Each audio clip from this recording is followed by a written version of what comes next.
ಬೇಕಿತ್ತು ಅಂತ ನಾವು ಕಾಯಿ ಹರಕೆಯನ್ನ ಕಟ್ಕೊಂಡಿದ್ವಿ ಇಲ್ಲಿ ನಾವು. ಅದು ಸಕ್ಸಸ್ ಕೂಡ ಆಗಿದೆ. ಏನು ಆಗದೇ ಇಲ್ಲ ಅನ್ನೋ ಸಿಚುಯೇಷನ್ ಅಲ್ಲಿ ನಂಗೆ 3ನೇ ವಾರಕ್ಕೆ ರಿಸಲ್ಟ್ ಗೊತ್ತಾಯ್ತು. ಲೋನಿಗೆ ಅಲ್ದಾಡಿದ್ರು, ಆಮೇಲೆ ಅದು ಹೋಗ್ತಿರೋ ಬೆಳಗ್ಗೆನೆ ಲೋನ್ ಆಯ್ತು ಅವರಿಗೆ. ತುಂಬಾ ಕಷ್ಟಗಳೆಲ್ಲ ಇತ್ತು ಸರ್ ನನಗೆ. ಆಮೇಲೆ 3 ವಾರ ಆದ್ಮೇಲೆ ನನ್ನ ಜೀವನದಲ್ಲಿ ಬದಲಾದ್ಮೇಲೆ ಇನ್ನೂ ಬರ್ಬೇಕು ಅಂತ ಅನಿಸ್ತು. ನಮ್ಮ ಹಿಂದೂ ಇದರಲ್ಲಿ ಇಂಥ ಒಂದು ಕ್ಷೇತ್ರ ಇರೋದು ನಿಜ ನಮ್ಮ ಪುಣ್ಯ ಅಂತ ಅನ್ಕೋಬಹುದು ಸರ್. ಈ 1 ಇಯರ್ ಇಂದ ಬರ್ತಾ ಇದ್ದೀನಿ. ಅಮ್ಮ ಅವಡನೆ ಮಾಡ್ಬಿಟ್ಟಿದ್ದಾರೆ.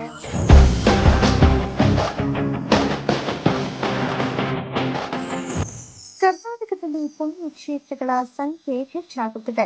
ಹಾಗೆಯೇ ಭಕ್ತಾದಿಗಳ ಸಂಖ್ಯೆಯು ದ್ವಿಗುಣವಾಗುತ್ತಿದೆ. ಯಾಕಂದ್ರೆ ಇತ್ತೀಚಿನ ದಿನಗಳಲ್ಲಿ ಭಕ್ತಾದಿಗಳ ಪುಣ್ಯ ಕ್ಷೇತ್ರವೆನಿಸಿರುವ ಚನ್ನಪಟ್ಟಣ ತಾಲೂಕಿನ ರಾಮನಗರ ಜಿಲ್ಲೆಯ ದೌಡಗಿರಿಯಲ್ಲಿರುವ ಪ್ರಸಿದ್ಧ ಚಾಮುಂಡೇಶ್ವರಿಯ ಬೃಹತ್ ವಿಗ್ರಹಕ್ಕೆ ಲಕ್ಷಾಂತರ ಭಕ್ತಾದಿಗಳು ಭಾವಪರವಶರಾಗುತ್ತಿದ್ದಾರೆ.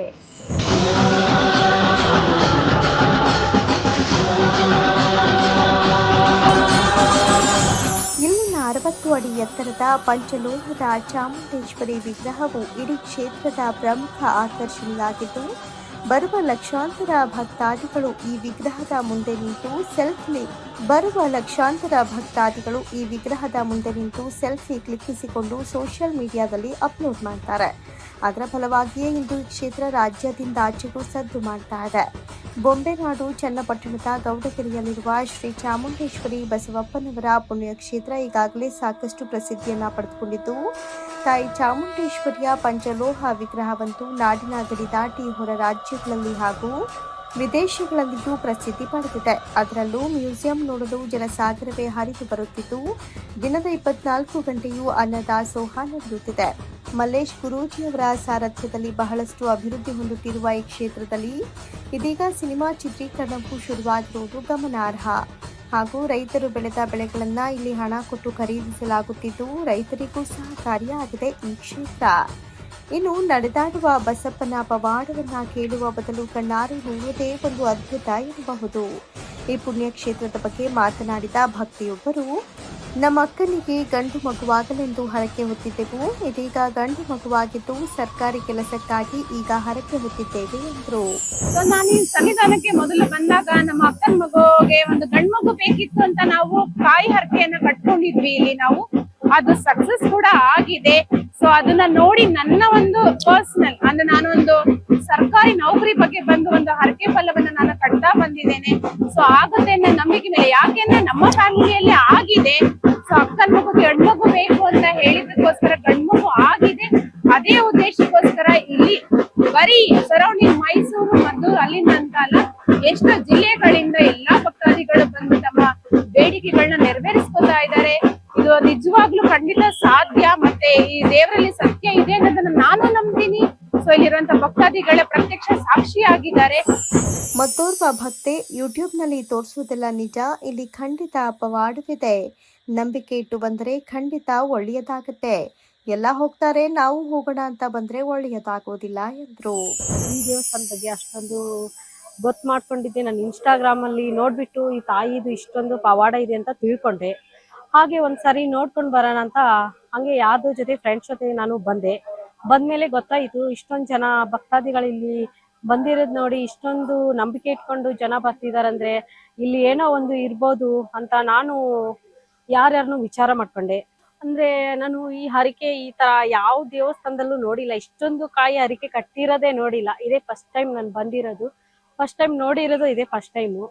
ಅದು ನೋಡ್ಬಿಟ್ಟು ನಾನು ಮಾಡ್ಬೇಕಂತ ಮನ್ಸಲ್ಲಿ ಏನೋ ಅನ್ಕೊಂಡು ಕೇಳ್ಕೊಂಡು ದೇವರ ಹತ್ರ ಕಟ್ಟಿದೆ. 3 ವಾರಕ್ಕೆ ನನ್ಗೆ ಒಳ್ಳೇದಾಯ್ತು. ಆಮೇಲೆ ನಾನು ಕಂಟಿನ್ಯೂ ಬರ್ಬೇಕನ್ನಿಸ್ತು. ಆಮೇಲೆ ಇವಾಗ ಪ್ರತಿ ಬರ್ಬೇಕು ಅಂತ ನಾನು ಕೇಳ್ಕೊತೀನಿ.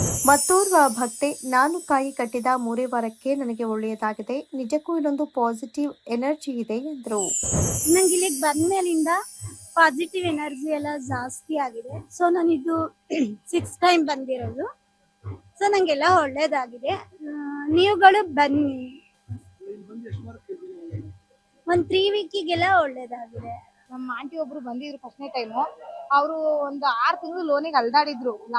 ಫಸ್ಟ್ ವೀಕ್ ಬಂದಾಗ ನಾವು ತುಂಬಾ ಒಂದು 6 ತಿಂಗಳು ಲೋನಿಗೆ ಅಲ್ದಾಡಿದ್ರು. ಆಮೇಲೆ ಅದು ಹೋಗ್ತಿರೋ ಬೆಳಗ್ಗೆನೆ ಲೋನ್ ಆಯ್ತು ಅವರಿಗೆ. ಮತ್ತೆ ಈಗ ನಾನೊಂದು ನಮ್ದು ಏನೋ ಫ್ಯಾಮಿಲಿ ಪ್ರಾಬ್ಲಮ್ ಬಂದಿದ್ದೆ, ಅದು ಕೂಡ ತುಂಬಾ ಚೆನ್ನಾಗಿದೆ. ಅದಕ್ಕೆ ಮತ್ತೆ 2ನೇ ವಾರ ಬಂದಿದ್ದೀನಿ. 9 ವಾರ ಕಾಯಿ ಕಟ್ಟಬೇಕು ಅಂತ ಹೇಳಿದ್ದಾರೆ. 9 ವಾರ ಕಾಯಿ ಕಟ್ತೀನಿ. 2ನೇ ವಾರ ಒಟ್ನಲ್ಲಿ ತುಂಬಾ ಚೆನ್ನಾಗಿದೆ. ಏನೇ ಬಂದು ಒಂದು ಪಾಸಿಟಿವ್ ಅಂತ ಬರುತ್ತಲ್ಲ ಆ ತರ ಆಗಿದೆ. ತುಂಬಾ ಖುಷಿಯಾಗಿದೆ. ಒಳ್ಳೇದಾಗಿದೆಯಲ್ಲ ಗೊತ್ತಿಲ್ಲ, ಇಲ್ಲಿ ಬಂದು ಹ್ಯಾಪಿ ಆಗಿದೀವಿ, ಅದಂತೂ ಚೆನ್ನಾಗಿದೆ. ಇಲ್ಲ ವೈಬ್ಸ್ ಇದೆ, ಯಾಕಂದ್ರೆ ಮಂತ್ಲಿ ಫುಲ್ ಕೆಲಸ ಮಾಡಿ ಅಷ್ಟು ಸ್ಟ್ರೆಸ್ ಅಲ್ಲಿ ಇರ್ತೀವಿ. ಒಂದು ದಿನ ರಿಲೀಫ್ ಬೇಕು, ಎಲ್ಲಾನು ಸ್ಟ್ರೆಸ್ ಎಲ್ಲ ಹೋಗ್ಬೇಕು ಅಂದ್ರೆ. ಸೊ ಇಲ್ಲಿಗೆ ಬಂದು ಒಳ್ಳೆ ಪಾಸಿಟಿವ್ ಎನರ್ಜಿ ಸಿಗಿದೆ. ನನ್ನ ಹೆಸರು ಯಶಸ್ವಿನಿ ಅಂತ. ನಾನ್ ಬಂದಿರೋದು ಬ್ಯಾಂಗ್ಳೂರಿಂದ, ವಿಜಯನಗರ ಸೈಡ್ ಇಂದ. ಈ ವಾರ ಸೇರಿ 4ನೇ ವಾರ ನಾನು ಕಾಯಿ ಕಟ್ತಾ ಇದೀನಿ. ಒಂದ್ ಒಳ್ಳೆ ಗುಡ್ ವೈಬ್ಸ್ ಇದೆ, ಅಂದ್ರೆ ತುಂಬಾ ನಂಬಿಕೆ ಇದೆ. ಅಂದ್ರೆ ಒಂದು ಎಲ್ಲಾದ್ರಲ್ಲೂ ಒಂಟಿತನ ಆತರ ಇವಾಗ ಜನಗಳಿಗೆ ಎಲ್ಲರಿಗೂ ಇದ್ದೇ ಇರುತ್ತೆ ಅಲ್ವಾ, ಫೀಲಿಂಗ್ಸ್ ಅನ್ನೋದು, ಬೇಜಾರ್ ಅನ್ನೋದು ಇದ್ದೇ ಇರುತ್ತೆ. ಇಲ್ಲಿಗೆ ಬಂದಾಗಿಂದ ನನಗೆ ಆತರ ಏನೂ ಫೀಲ್ ಆಗ್ತಿಲ್ಲ. ಅಂದ್ರೆ ನಾನು ಚೆನ್ನಾಗಿದ್ದೀನಿ, ಖುಷಿಯಾಗಿದ್ದೀನಿ. ನಾನು ಪ್ರತಿ ಸತಿ ಬಂದಾಗ್ಲೂ ಊಟ ಮಾಡ್ಕೊಂಡೇ ಹೋಗ್ತೀನಿ. ಬಟ್ ಒಳ್ಳೇದು ಆಕ್ಚುಲಿ, ಊಟ ಮಾಡ್ಕೊಂಡು ಹೋದ್ರೆ ದೇವ್ರ ಪ್ರಸಾದ ಅಲ್ವಾ. ಮತ್ತೋರ್ವ ಭಕ್ತೆ, ನಾನು ಇನ್ಸ್ಟಾಗ್ರಾಂನಲ್ಲಿ ನೋಡಿ ಈ ಕ್ಷೇತ್ರಕ್ಕೆ ಇದೇ ಮೊದಲ ಬಾರಿ ಬಂದು ಕಾಯಿ ಕಟ್ಟಿದ್ದೇನೆ. ಖಂಡಿತ ಒಳ್ಳೆಯದಾಗುವ ಭರವಸೆ ಮೂಡಿದೆ ಎಂದ್ರು. ಇಲ್ಲಿ ಆಕ್ಚುಲಿ ನನ್ನ ಹಸ್ಬೆಂಡ್ಗೆ ಸ್ವಲ್ಪ ಪ್ರಾಬ್ಲಮ್ ಆಗಿತ್ತು. ಅವ್ರಿಗೆ ನಾನು ಹರಕೆ ಕಟ್ಕೊಂಡಿದ್ದೆ. ಏನು ಆಗದೇ ಇಲ್ಲ ಅನ್ನೋ ಒಂದು ಸಿಚುಯೇಷನ್ ಅಲ್ಲಿ ನಂಗೆ 3ನೇ ವಾರಕ್ಕೆ ರಿಸಲ್ಟ್ ಗೊತ್ತಾಯ್ತು. ಸೊ ಅದು ನಾನು ಏನ್ ಅನ್ಕೊಂಡಿದ್ದೆ ಅದು ನೆರವೇರಿತು. ಆಗದೇ ಇಲ್ಲ, ನನ್ಗೆ ಏನಾಗ್ಬಿಟ್ಟಿತ್ತು ಅಂದ್ರೆ ಇರೋದೇ ಹಿಂಗೆ, ಆಗದೇ ಇಲ್ಲ, ಏನು ಆಗಲ್ಲ ಅಂತ ಅನ್ಕೊಂಡಿದ್ದೆ. ಬಟ್ ಏನೋ ಪವಾಡನೇ ಆಗೋಯ್ತು, ಅದೊಂದು ಮಾತ್ರ ಪವಾಡನೇ ಆಗೋಯ್ತು. ಅದಕ್ಕೆ ಇದು 2ನೇ ಸಲ ಬರ್ತಾ ಇರೋದು. ನಾನು ಪುನಃ ಹರಕೆ ಕಟ್ಕೊಂಡಿದೀನಿ. ಹರಕೆ ಕಟ್ಕೊಂಡು ಇದು 4ನೇ ವಾರ ಬರ್ತಾ ಇರೋದು. ಚೆನ್ನಾಗಿದೆ, ತುಂಬಾ ಇಂಪ್ರೂವ್ಮೆಂಟ್ಸ್ ಕಾಣ್ತಿದೆ. ನಂಬಿಕೆ ಇರೋದಕ್ಕೆ ಪುನಃ 2ನೇ ಸಲನೂ ಬರ್ತೀನಿ. ನನ್ಗೆ ಟಿಲ್ ಎಂಡ್ ಅಂದ್ರೆ ನನ್ನ ಲಾಸ್ಟ್ ಕೊನೆ ಉಸಿರುವರೆಗೂ ಬರ್ತೀನಿ, ಇಲ್ಲಿಗೆ ಬರ್ತಾ ಇರ್ತೀನಿ.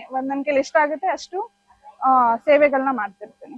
ನನ್ಗನ್ಸುತ್ತೆ ಇಲ್ಲಿ ನಾವು ಪೇ ಮಾಡೋವಂತ ಒಂದು ಕಾಯಿ ದುಡ್ಡಾಗಿರ್ಬೋದು, ಇಲ್ಲ ಏನಾರ ಅಂದ್ರೆ ಇದು ಯೂಸ್ಫುಲ್ ಅಂದ್ರೆ ಒಂದು ಈ ಕನ್ಸ್ಟ್ರಕ್ಷನ್ಸ್ ನಡೀತಾ ಇದೆ, ಕನ್ಸ್ಟ್ರಕ್ಷನ್ಸ್ಗೆ ಹೋಗ್ಬೋದು. ಇಲ್ಲ ಅಂತಂದ್ರೆ ಊಟಕ್ಕೆ ಮತ್ತೆ ಅನ್ನದಾಸೋಹ, ಯಾಕಂದ್ರೆ 24x7 ಇಲ್ಲಿ ಊಟ ನಡೀತಾ ಇರುತ್ತೆ. ಸೊ ಹಂಗಾಗಿ ಊಟಕ್ಕೆ ಆಲ್ಮೋಸ್ಟ್ ಊಟಕ್ಕೆನೆ ಸರ್ ಹೋಗೋದು. ನಂತರ ಮಾತನಾಡಿದ ಮತ್ತೋರ್ವ ಮಹಿಳೆ, ಒಬ್ಬರಿಗೆ ಊಟ ಹಾಕೋದು ಕಷ್ಟವಾಗಿರೋ ಈ ಕಾಲದಲ್ಲಿ ದಿನದ 24 ಗಂಟೆಯೂ ಅನ್ನದಾಸೋಹ ನಡೆಯುತ್ತೆ. ರೈತರಿಂದ ಬೆಳೆಗಳನ್ನ ಖರೀದಿಸಿ ಅವರಿಗೂ ನೆರವಾಗುತ್ತಾರೆ ಎಂದ್ರು. ತುಂಬಾ ಒಳ್ಳೇದಾಗಿದೆ, ಎಲ್ಲರಿಗೂ ಭಕ್ತಾದಿಗಳಿಗೆಲ್ಲ ತುಂಬಾ ಒಳ್ಳೇದಾಗಿದೆ. ಇಲ್ಲೊಂದು ಏನಪ್ಪಾ ಅಂತಂತಂದ್ರೆ ಒಂದು ಪುಣ್ಯಕ್ಷೇತ್ರ, ಪ್ಲಸ್ ಅಂತಂತಂದ್ರೆ ದೇವ್ರ ಹತ್ರ ಒಂದು ಬಸಪ್ಪನ ಹತ್ರ ಒಂದು ತೀರ್ಥ ಸ್ನಾನ ಮಾಡಿಸ್ಕೊಳ್ಳೋದು, ಪ್ಲಸ್ ಇನ್ನೊಂದು ಕಾಯಿ ಕಟ್ಟೋದು ಮಾಡೋದ್ರಿಂದ ಒಂದ್ ನಂಬಿಕೆ ಸರ್ ಒಳ್ಳೇದಾಗುತ್ತೆ ಅಂತನ್ನೋದು. ಅವ್ರು ಒಂದು ಆರ್ಕೆಗಳೇನಿರುತ್ತೆ ಅದು ನೆರವೇರುತ್ತೆ ಅಂತನ್ನೋದು. ತುಂಬಾ ಕಷ್ಟಗಳೆಲ್ಲ ಇತ್ತು ಸರ್ ನನಗೆ, ಇವಾಗೆಲ್ಲ ಪರವಾಗಿಲ್ಲ ಸರ್, ಅವಾಗೆಲ್ಲ ಕಂಪೇರ್ ಮಾಡ್ಕೊಂಡ್ರೆ. ಸರ್ ನಾನು 1ನೇ ವಾರ ಬಂದಿದ್ದೇನೆ ಪರವಾಗಿಲ್ಲ ಅಂತ ಅನಿಸ್ತು ಸರ್ ನನಗೆ. ಯಾಕಂದ್ರೆ ನನ್ನ ನಂಬಿಕೆ ಏನಿದೆ ಅದನ್ನ ನಾನು ಹೇಳ್ಬೇಕಲ್ವ ನಾನು.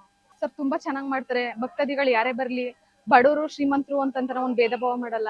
ಎಲ್ಲ ಪ್ರತಿಯೊಂದ್ರು ಒಂದೇ ತರ ನೋಡ್ಕೊತಾರೆ, ಒಂದೇ ತರ ಅವ್ರದ್ದೇನೇ ಸರ್ವಿಸ್ ಅದೆಲ್ಲ ಮಾಡ್ತಾರೆ.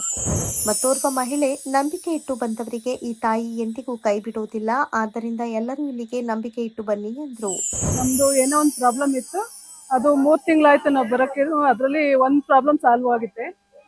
ಒಳ್ಳೇದಾಯ್ತು, ನಮಗೆ ಖುಷಿ ಆಯ್ತು. ದೇವ್ರ ಬಗ್ಗೆ, ದೇವಸ್ಥಾನದ ಬಗ್ಗೆ ಎಲ್ಲ ತುಂಬಾ ಖುಷಿ ಆಯ್ತು ನಮ್ಗೆ. 3 ತಿಂಗಳು ಕಾಯಿ ಕಟ್ಟಿದ್ವಿ, ಅದು ಒಂದು ಸಕ್ಸಸ್ ಆಗಿದೆ ನಮ್ಗೆ. ಇನ್ನ ಒಂದಿದೆ, ಅದಕ್ಕೆ ಬಂದಿದೀವಿ. ತಾಯಿ ನಡೆಸ್ಕೊಡ್ತಾಳೆ. ಅದು ಇಷ್ಟು ನಮ್ಗೆ ಈ ತರ ಪ್ರಾಬ್ಲಮ್ ಇದೆ, ಅದನ್ನ ನಮಗೆ ಹೀಗೆ ಇನ್ನೂ ಹಲವು ಭಕ್ತರು ಕ್ಷೇತ್ರದ ಬಗ್ಗೆ ತಮ್ಮ ಅಭಿಪ್ರಾಯಗಳನ್ನ ಹಂಚಿಕೊಂಡ್ರು. ಮಹೇಶ್ ಅಂತ, ನಮ್ಮ ಸುತ್ತೂರು ನಂಜನಗೂಡು ತಾಲೂಕು, ಮೈಸೂರು ಜಿಲ್ಲೆಯಿಂದ ಬಂದಿದ್ದೀವಿ.